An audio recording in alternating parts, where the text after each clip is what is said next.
시청자 여러분 안녕하십니까? BOA 모닝뉴스 시작합니다. 북한의 단거리 탄도미사일 발사에 대한 바이든 행정부의 대응이 이전 트럼프 행정부와 분명한 차이를 보이고 있습니다. 유엔 안보리 결의 위반임을 분명히 하고 규탄한다는 입장을 밝히면서도 내용에서는 절제를 하고 있다는 분석입니다. 첫 소식 김영규 기자가 보도합니다. 북한의 단거리 탄도미사일 발사에 대한 조 바이든 대통령의 반응은 달랐습니다. 바이든 대통령은 지난 25일 취임 후 첫 기자회견에서 당일 일어난 북한의 미사일 발사는 유엔 안보리 결의 1718호 위반임을 분명히 밝혔습니다. Let me say that number one, UN Resolution 1718 was violated by those particular missiles that were tested. 지난 2019년 8월 도널드 트럼프 당시 대통령은 북한의 거듭된 단거리 미사일 발사에 대해 신경 쓰지 않는다는 입장을 보였습니다. 북한이 발사한 미사일이 단거리이며 아주 일반적인 미사일일 뿐이라는 것이었습니다. Sure, because these are short-range missiles. We never discuss that. We discuss nuclear. What we talk about is nuclear. Those are short-range missiles, sure. And a lot of other countries test that kind of missile also. 같은 해 5월 존 볼튼 백악관 국가안보보좌관이 당시 북한의 잇따른 단거리 발사체 발사에 대해 유엔 안보리 결의 위반이라고 말하자 트럼프 대통령은 나는 다르게 본다며 곧바로 볼튼 보좌관의 평가를 일축했습니다. 국제사회와의 대응도 차이가 납니다. 지난해 3월 북한이 단거리 탄도미사일 추정 발사체를 발사했을 당시 영국과 프랑스, 독일, 벨기에, 에스토니아, 폴란드 등 유럽 국가들은 안보리 긴급회의를 소집하고 북한에 대한 성명을 발표했지만 당시 미국은 주도적으로 참여하지 않았고 별도의 성명도 내지 않았습니다. 반면 바이든 행정부는 북한의 미사일 발사 하루 뒤인 25일 국무부가 북한의 탄도미사일 발사 규탄 입장을 공개했고 26일엔 유엔 안보리 대북제재위원회를 소집했습니다. 하지만 26일 열린 유엔 안보리 회의의 경우 안보리 회원국이 참석해 북한에 대한 대응책을 논의하는 긴급 회의가 아니라 표결 권한 등이 없는 대북제재위원회를 소집하는 형식을 취했습니다. 안보리 차원의 언론 보도문이나 의장 성명, 더 나아가 제재 결의안 등에 대한 논의가 이루어지지 않는 방법입니다. 동맹과의 대응 방식도 차이가 납니다. 국무부 대변인실은 북한의 미사일 발사와 관련해 25일 BOA에 보낸 이메일에서 미국은 우리의 협력국, 유엔 안보리 이사국과 함께 북한의 책임을 묻기 위한 중요한 조치에 관해 협력할 것이라고 밝히면서 북한의 도발에 공동으로 대응할 것임을 시사했습니다. 또 백악관은 이번 주 미국과 한국, 일본의 국가안보실장이 참석하는 화상회의 개최를 예고하면서 대북정책 협의를 강조했습니다. BOA 뉴스 김현규입니다. 미국의 의원들은 북한의 미사일 발사와 관련해 비생산적인 도발 행위로 규정하면서 강력히 비난했습니다. 하원 외교위원장은 도발로는 북한이 양보를 얻어내지 못할 것이라고 지적했습니다. 이조은 기자가 보도합니다. 그레고리 믹스 미국 하원 외교위원장은 25일 성명을 통해 북한의 탄도미사일 발사 실험은 유엔 결의 위반일 뿐만 아니라 인도태평양 지역 동맹국과 파트너들의 안보를 위협하는 것이라며 강력히 비난했습니다. 그러면서 북한의 도발은 양보를 이끌지 못할 것이며 평화도 가져오지 못할 것이라고 지적했습니다.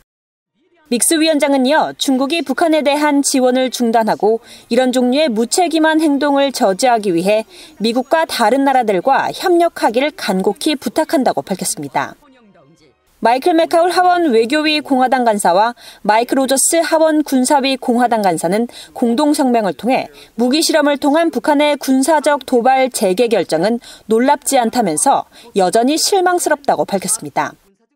그러면서 김정은 정권이 공격성으로 복귀한 건 그들을 세계에서 더욱 멀어지게 할 뿐이며 북한 주민들의 밝은 미래를 확보할 수 있는 역사적 기회의 마지막 조각을 파괴할 것이라고 말했습니다.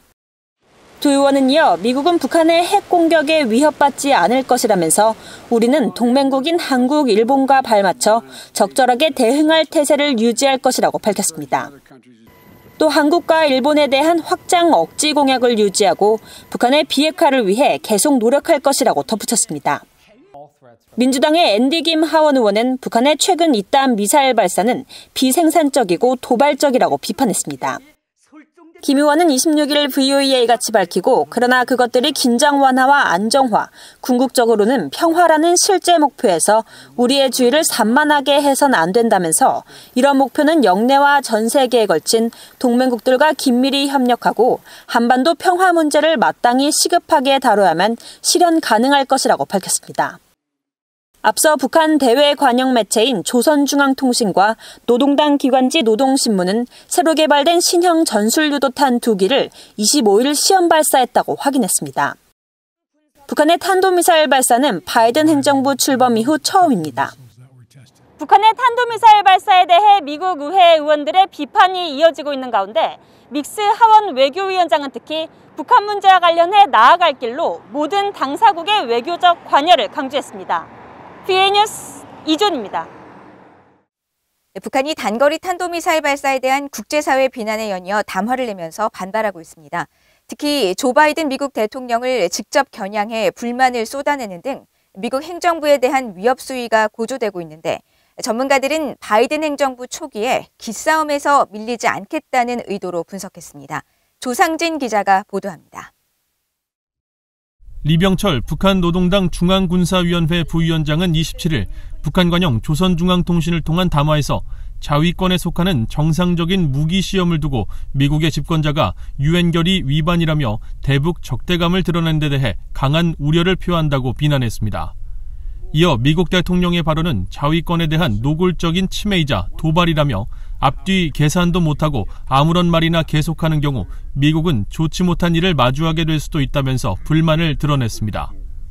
북한은 앞서 지난 25일 개량형 북한판 이스칸데르로 추정되는 단거리 탄도미사일 2발을 발사했고 바이든 대통령은 취임 후 첫 기자회견을 통해 이를 유엔 안보리 결의 위반으로 규정하면서 북한이 긴장 고조를 택한다면 상응한 대응이 있을 것이라고 강조했습니다.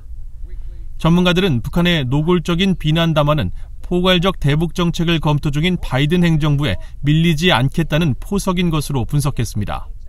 북한은 어떻든 이런 바이든 정부의 기준에 대해서 초기 기싸움을 통해서 밀리지 않고 자신들의 자위권 강화 차원에서 이것을 고수하겠다. 소위 이제 신종무기 개발이라든가 전략 무기에 포함되지 않는 무기라도 북한이 자체적으로 국방 과학기술 정책에 따라서 추진되는 것에 대해서는 왈가왈부하지 말라는 것을. 북한은 자신들의 무력 증강 행위가 정당한 자위권이라고 주장하지만 이는 전제 자체가 잘못됐다는 지적도 나옵니다. 다른 나라는 재래식 미사일, 단거리 탄도미사일 같은 것을 개발해도 문제가 되지 않아요. 왜냐하면은 핵 개발을 하지 않았기 때문에 유엔으로부터 제재를 받지 않은 거죠. 북한은 자신들의 그런 재래식 군사력 개발을 핵 개발을 하지 않는 다른 국가와 일반화시킴으로 해서 정당성을 부여하고 있지만 그 전제가 잘못된 거죠. 한국 국방부 산하 국방연구원 김진아 북한 군사연구실장은 북한의 단거리 탄도미사일의 실질적 표적은 한국이라며 북한이 한반도 긴장 조성을 통해 동맹 간 막바지 대북정책 협의 과정에서 한국이 미국을 설득하도록 우회적인 압력을 행사하고 있다고 분석했습니다. 전문가들은 바이든 행정부의 대북 정책이 이번 주 후반으로 예정된 미한일 안보실장 회의를 거쳐 다음 달 중엔 발표될 가능성이 큰 만큼 그 전까지는 북한이 일방적으로 도발을 강화하지 않고 상황을 관망할 것으로 진단했습니다. VOA 뉴스 조상진입니다. 유엔 안보리 대북제재위원회 산하 전문가 패널이 북한의 최근 탄도미사일 발사에 대한 조사에 나설 것이라고 밝혔습니다. 유엔 주재 미국 대표부는 최근 VOA에 지난 26일 비공개로 열린 대북제재위 회의에서 전문가 패널이 최근 북한의 미사일 발사에 대해 조사하고 그 결과를 다시 제재위에 보고하기로 결정했다고 밝혔습니다. 이번 대북제재위원회 회의는 미국 측 요청으로 소집됐으며 미국은 전임 트럼프 행정부 당시에는 여러 차례 이루어진 북한의 단거리 탄도미사일 발사에도 안보리 차원 논의를 제안하지 않았지만 바이든 행정부 들어서는 북한의 탄도미사일 발사에 대해 즉각 회의 소집을 요청한 것으로 알려졌습니다. 한편 대북제재위원회는 이날 별도로 열린 회의에서 전문가 패널의 임기를 내년 4월 30일까지 1년 더 연장하기로 결정하고 오는 9월 5일까지 중간 보고서를 또 내년 2월 25일까지 최종 보고서를 안보리에 제출하도록 했다고 밝혔습니다. 북한이 지난 25일 동해상으로 발사한 탄도미사일과 관련해 기존 KN-23 미사일의 길이와 직경을 확대한 것으로 소형 핵무기 탑재도 가능한 것으로 보고 있다고 한국 국정원이 밝힌 것으로 알려졌습니다. 한국 국회 정보위원회 국민의힘 간사인 하태경 의원에 따르면 국정원은 29일 정보위원회 전체 회의에서 신형 단거리 미사일이 기존 KN-23 북한판 이스칸데르의 길이와 직경을 확대한 것이며 군사 이론적으로 볼 때는 소형 핵무기 탑재도 가능하다는 견해를 밝혔습니다.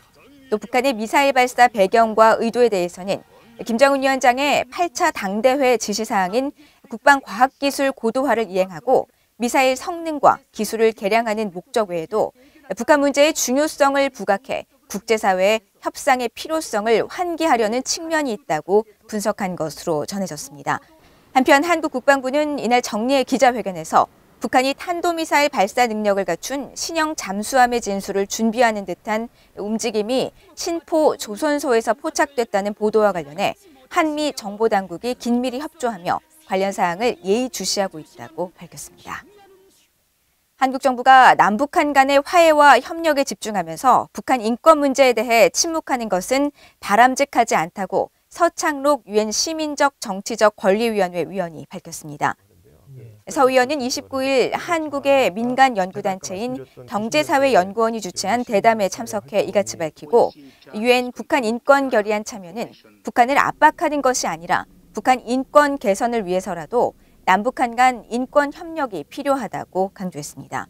또 북한도 유엔 인권이사회에 참여하고 있고 여러 인권 규약에 가입하는 등 인권이 인류 보편적 가치라는 점에 동의하고 있는 것이라면서 한국 정부도 인류 보편적 원칙에 의거해 국제사회 결의안에 참여해야 한다고 지적했습니다. 서 위원은 그러면서 북한이 개선 의지를 보여온 장애인 인권과 여성 인권 분야에서 우선적으로 협력이 가능할 것이라며 인권 분야 남북 협력을 전진적으로 추구해 나가야 한다고 밝혔습니다. 이상으로 BOA 모닝뉴스를 마칩니다. 시청해주신 여러분 고맙습니다.